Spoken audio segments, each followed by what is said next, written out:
Thank you, Mario. Clive, I'm going to start with a very general question for you, really.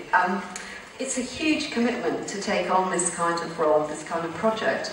Can you tell us a little bit about how it came to you and what it was that made you want to take it on? I knew Stephen Soderbergh sort of socially. I've never worked with him. He called me up. I was shooting something and said, I've found this script. I love it. I think I want to make 10 hours of television out of it. Have a read of it and let me know what you think. I wasn't looking to commit to a character for that length of time or to do a television show, but 45 minutes later I knew I would be doing it. It was a wildly exciting piece of writing.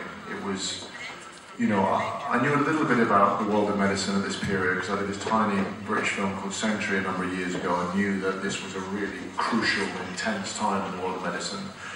But I just never read a period piece like it, or a character like it. It was so kind of dangerous and wild and original.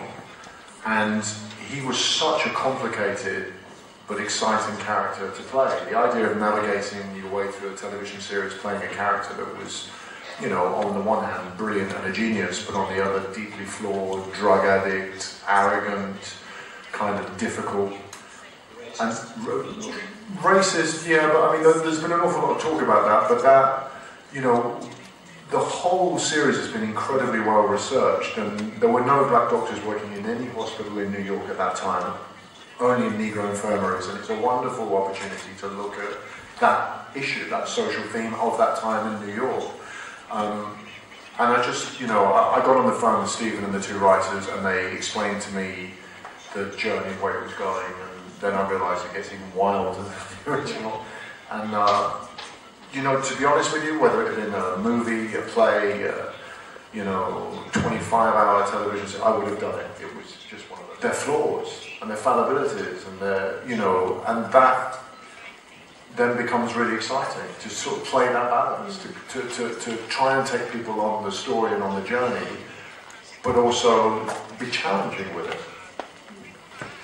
Bene, prima di scatenare le domande volevo chiedere a Andrea Scrosati se ci dava delle indicazioni più generali della programmazione, di quanto sarà accessibile per l'ampio pubblico e anche all'interno delle strategie, soprattutto credo del nuovo canale Atlantic, cosa ha significato scegliere una serie come questa?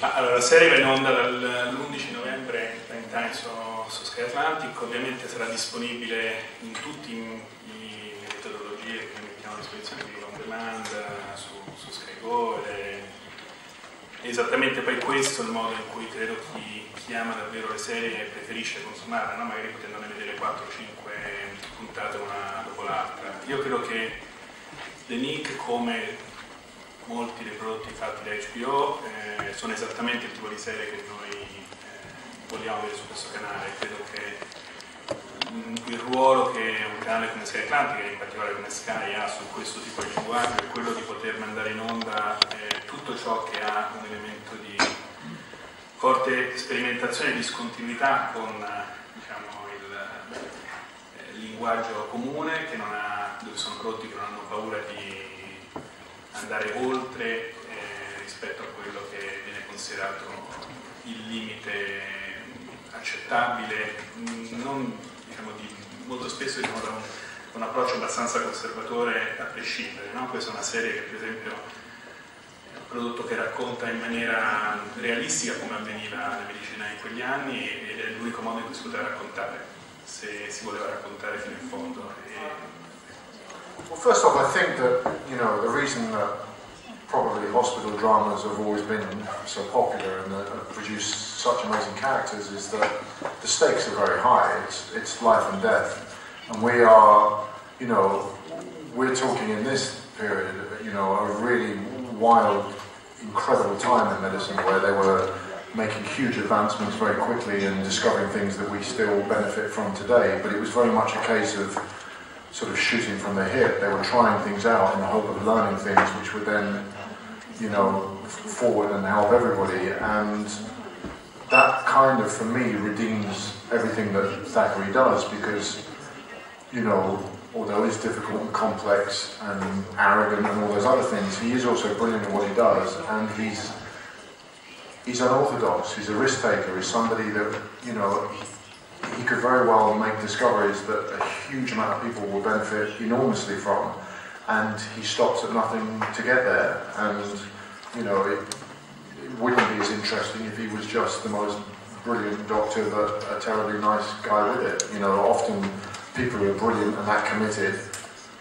you know, are driven people, you know, and it's not, they can't be perfect at everything. So that's the first one. What's the second one? It was,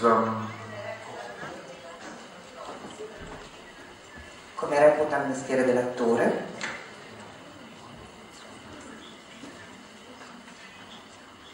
Yeah, I mean, I trained in the theatre. I was lucky enough to go to the Royal Academy and did 3 years of training, and all I wanted to do when I started acting was theatre, really.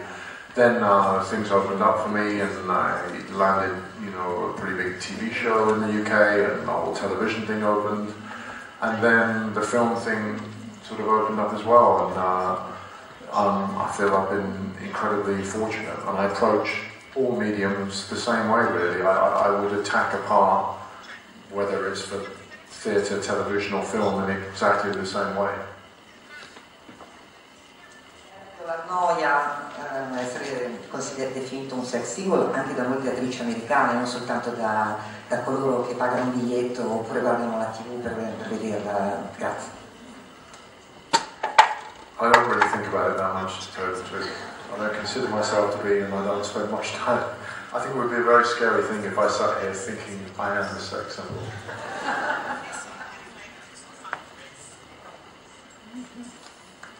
Allora, salve, Roberto Refrigio, Corriere del Cinema.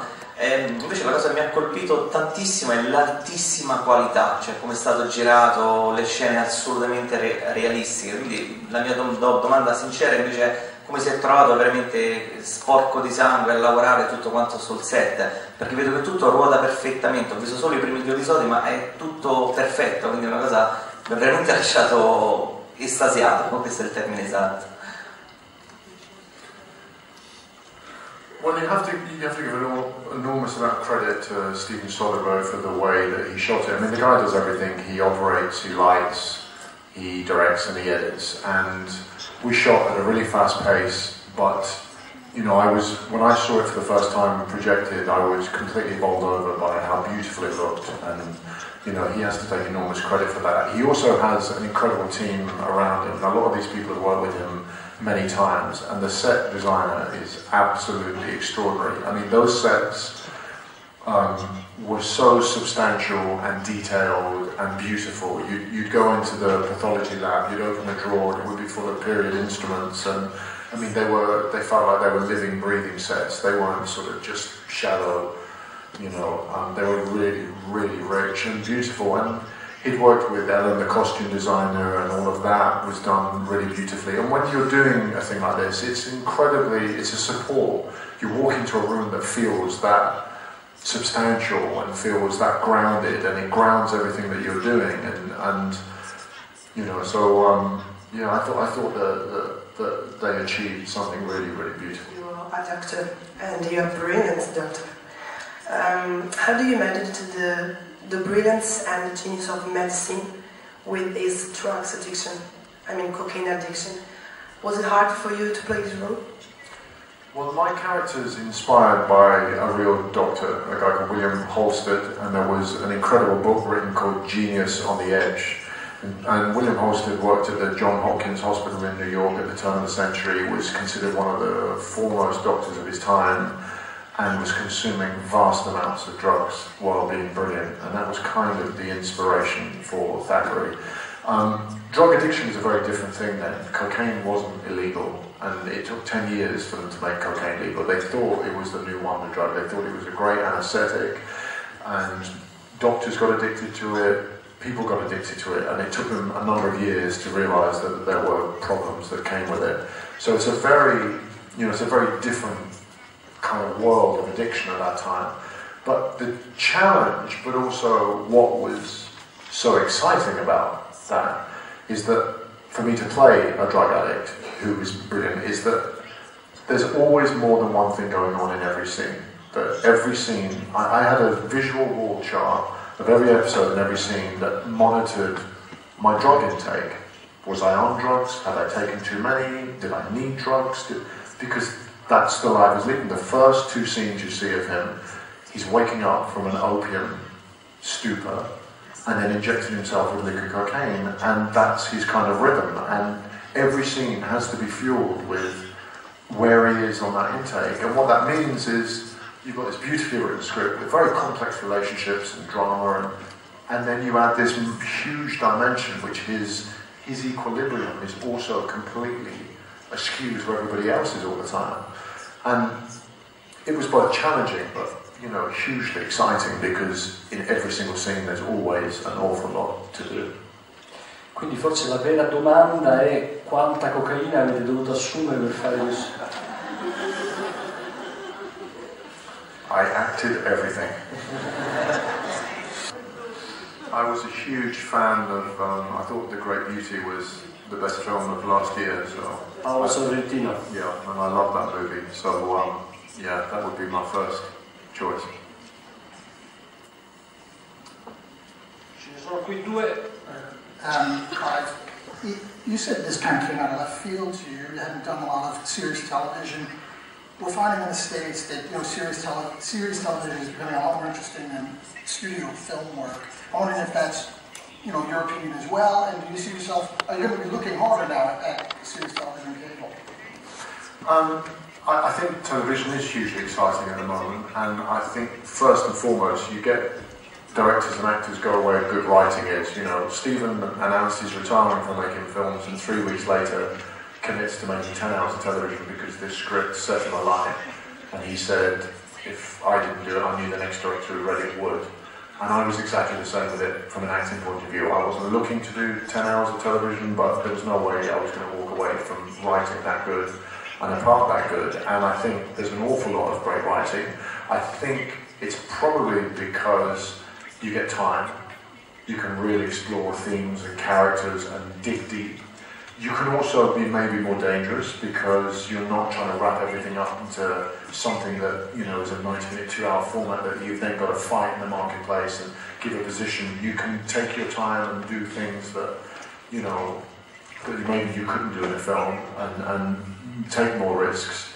And I think it's it's a very exciting time. I did a lot of television when I was younger, and to be honest with you, I'm not a great fan of playing a part for too long, and I haven't been, because I think you can reveal too much. I base my career on trying to keep it as mixed and varied as I can, and not to do the same thing. I don't consider that with this. There was no risk or element of me doubting this because it was such an extraordinary piece, and it was with Steven Soderbergh, who's one of the great filmmakers, and I would have committed to however long, however long it would have been, I would have done this, because it was just a part I couldn't turn down.